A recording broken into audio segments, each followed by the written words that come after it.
कब का? शादी था आपका 20 मई का। हाँ, शादी में कैसे करवा दिया।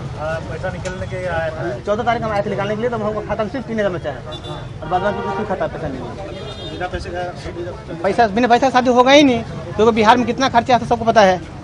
इसीलिए हम लोग शादी कैसे करके हम फिर आज मैं सुबह राजधानी से आया इधर। अभी पैसा नहीं मिला। पैसा नहीं मिला है। कल मैनेजर क्या बोल रहा है? मैनेजर हमको बोला था 10 दिन के अंदर मिल जाएगा पैसा। ठीक 10 दिन तो पार हो गया अभी तक। মোৰ প্ৰথম এটা মাৰ একাউণ্ট আছিলে য'ত নেকি মোৰ 5,06,290 ৰুপিজ আছিলে। এতিয়া আমি আহি ইয়াত প্ৰিণ্ট কৰি চাই এতিয়া চাইছোঁ আমাৰ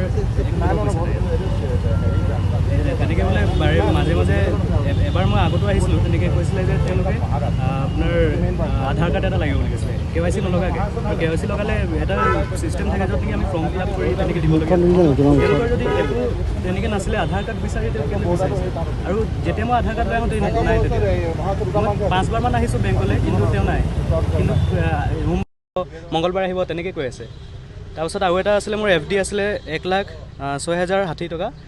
এতিয়া সেইটো টোটেলি এমাউণ্ট নাই মোৰ। FD পইচাও নাই। FD পইচা নাই, খালি একেবাৰে। কি কৈছে এতিয়া মেনেজাৰ?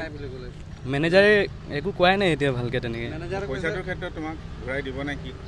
ঘূৰাই দিম বুলি কৈছে, কিবা এটা একশ্যন ল'ম বুলি কৈছে, কিন্তু এতিয়া কেতিয়ালৈ ঘূৰাই দিয়ে সেইটো ধৰিব পৰা নাই আমি ভালকৈ। আচলতে অতিকৈ দুখজনক কথা।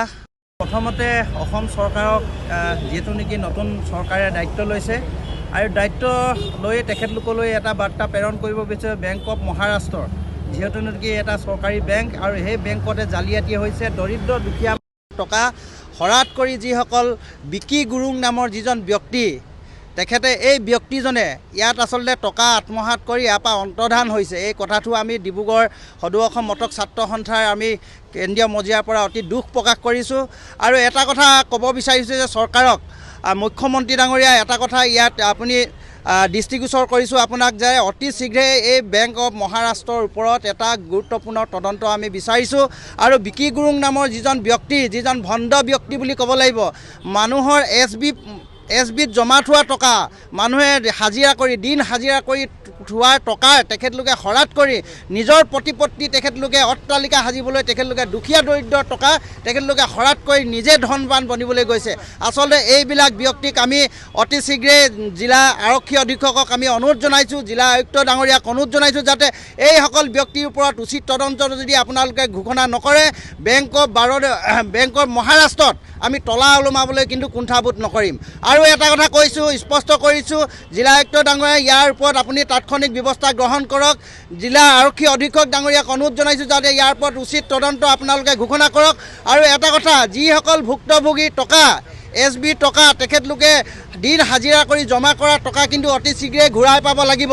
যদি ইয়াত যদি আপোনালোকে এইসকল ব্যক্তিক যদি টকা ঘূৰাই নিদিয়ে, কিন্তু অনাগত দিনত এনেধৰণৰ বেংকসমূহ আমি কিন্তু ভাঙি দিবলৈ, আমি চুৰমাৰ কৰি দিবলৈ কিন্তু কুণ্ঠাবোধ নকৰিম, এটা কথা স্পষ্ট কৰি দিছোঁ।